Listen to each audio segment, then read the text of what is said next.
Hi ladies, and welcome back. I think today we should talk a little bit about my love affair with baseball. Maybe it will help you understand it a little bit better. Perhaps you can gain a little bit more insight by jumping on and kind of grasping on a little bit of my passion for it. Sometimes I say if you borrow someone else's passion, you can definitely learn a lot more about something that you don't necessarily want to learn about. So ride that wave. It makes it a lot more interesting. So I guess my love affair with baseball began when I was about 2 years old. Growing up with my dad, who's a huge sports fan, had me at my first Atlanta Braves game, and I just remember the smell of the field and the sights, and everything was so exciting and so bright, and I just remember everything was over the top. When you're 2 years old, I guess everything's over the top, so it just stood out in my mind for me. I can't remember a time in my house when there wasn't a ball game on, and that includes golf and football and tractor pulls as well. So ladies, since my baseball team is basking in a 13-2 start, thank you very much, I'm enjoying it immensely, I thought that I could talk to you a little bit about why I love baseball so much and what it means to me. First off, I feel like I'm in the beginning of a new relationship because I'm 13-2 and the season started off so well and we have all the promise and the chemistry's there and everybody's clicking. You know, girls, you know what I'm talking about. That's where I'm at right now. I don't know if it's going to be this way forever. I know we're going to have issues. There's going to be trials and tribulations, but the potential is there. And that's the exciting part. And that's where I'm sitting right now. I'm watching my team and I know that the potential is there. So it's funny to me, too, because most of my girlfriends growing up watched a lot of baseball. And it had nothing to do with the fact that they liked baseball. It was because they spent summers with me. So if you spent summers with me, that means you watched a lot of baseball. So most of them either started asking questions just out of curiosity or because they figured out that if you can't beat them, you might as well join them. So as time went on, I started to really understand the difference between football and baseball. And it wasn't just the strategic aspects of it. Kind of when I look at football, I think football is much more like a man. And most girls really, really, really want to learn about football. And they want to learn about football because typically they have a kid who plays Little League or they have a boyfriend or a husband who's a big football fan and they've kind of decided, oh, I want to learn about this sport. But I think baseball is more like a woman. So for me, it's kind of interesting because I really want y'all to understand how baseball can be something really fun and interesting you could actually watch without somebody watching it with you or really explaining it to you besides me. You can just pretend I'm just watching the game with you. So football is the shortest sport in athletics. It only has 16 regular season games. Then you have a one-game playoff with each team that's in the postseason that you're directed to play. And then winner take all, loser goes home, then you go to the Super Bowl. Wham, wham, wham, wham, wham. It's as fast as humanly possible. Kind of like a man. You want everything as quickly as humanly possible, and it's instant gratification. Now, on a side note, I definitely know that football is not a sport that you can play all the time. Trust me, it is just physically impossible to do that. But I do want to know that it is actually very interesting to me how it coincides and the logistics behind it. So with baseball's a lot different. 162 regular season games. I mean, goodness, I didn't even start watching stats until 81 games in. So it takes a little while to get warmed up. You kind of get to know your players. You want to spend a little time there, get to know who's going to work out, get to know who's not, get to know how things go. Kind of like women. We take a little more time. We're a little more lenient. We want to kind of figure out what's going on. And in football, if you're having a bad game and you're playing badly, you're going to get sat within a game or two. Don't have time to wait. You don't have time to look. They don't have time to figure out if you're going to get better. If you don't get better after they try you again, you're cut. 9 times out of 10, that's just how it works. Baseball's a little bit different.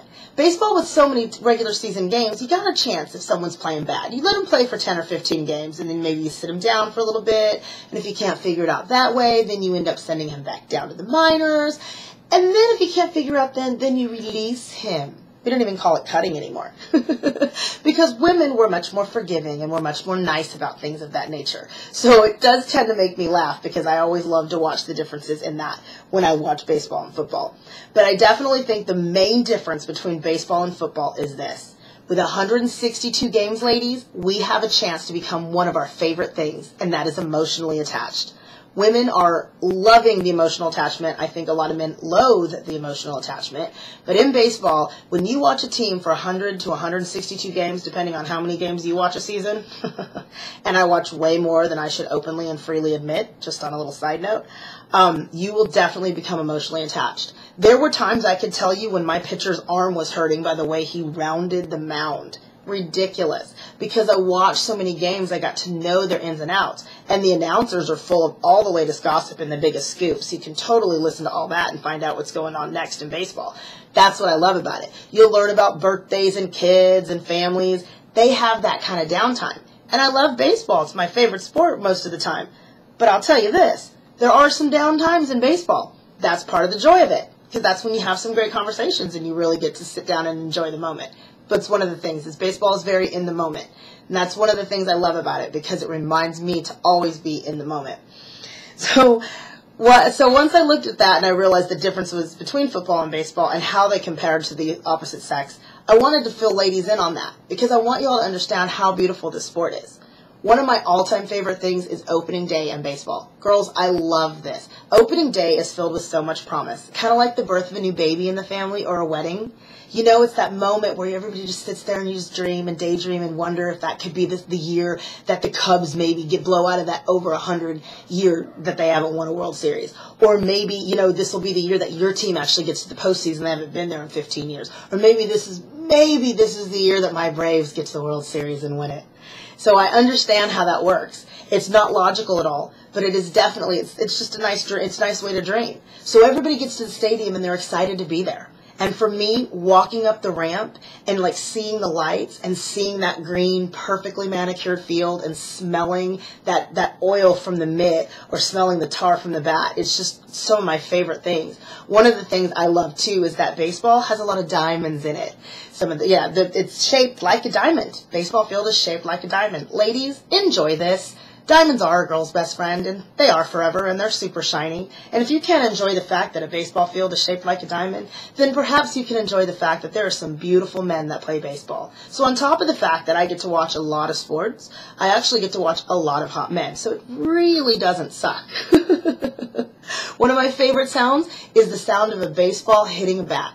It's pure, it's beautiful, and if it's your team hitting the baseball, that sound of that wood crack is the most beautiful sound you'll ever hear. Now, if it's not your team hitting the baseball, it is the most horrific, scary sound you can ever hear. One of the things I love is you'll know right away if you watch the pitcher, because as soon as the pitcher hears that crack, the pitcher knows. And if it's a home run, 9 times out of 10, they don't even turn around, especially if it's a long home run. You can usually tell. It's a real deep, deep sound. I love the way that the sound of the ball makes when it hits that leather mitt. Love the way someone's jersey gets dirty when they dive to catch something or slide into home plate. Baseball has so many beautiful sights, smells, and sounds. There's just nothing in the world like it. One of the things I love about baseball, too, is the history behind it. For those of y'all that were alive during September 11th, I think baseball brought us numbingly back to life. I never will forget those first few games that I watched after September 11th. I actually was at one of the Angel games right afterwards, and there was not a dry eye in the house. It helped bring us back to life.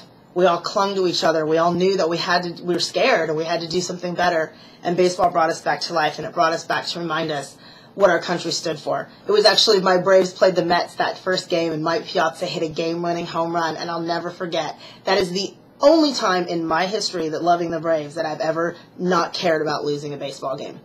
Think back at Jackie Robinson, just past his 60th anniversary of his start with the Brooklyn Dodgers. Jackie Robinson, who broke a color barrier and changed the world as we know it, not just sports and baseball. I mean, the history is so rich in this game. The sounds are so exciting. And I'll tell you this, my favorite player of all time, most people will have to agree, is Babe Ruth. Now, any guy that can drink as much beer and eat that many hot dogs and hit that many home runs is aces in my book. And not only that, he helped resurrect a sport when a war almost killed it. So that is revolutionary, to be able to go in and change the way the history books are written about you. That's incredible. Baseball has a lot of that. Our first game was in the middle 1800s, so the history is rich here. And ladies, personally, I can't tell you. I know that there's a lot of rules. There are rules I don't even know. There are things about this game I don't even know, and I get to continuously learn every day and every season that I watch. But I will tell you this. Every year that I go in and I see a baseball game, it to me is the beginning of something great. And I don't know what it is yet, but it fills me with hope and promise. And sometimes that's the best place I can find it. So you look out there and you find where your hope and promise is, because we all have it. But for me, I'll tell you, a baseball game typically does it. All right, girls, glad I could share with you. Remember, I always say this. Ladies, the second we all learn the more about sports, that's when we will be able to rule the world. Have a great day.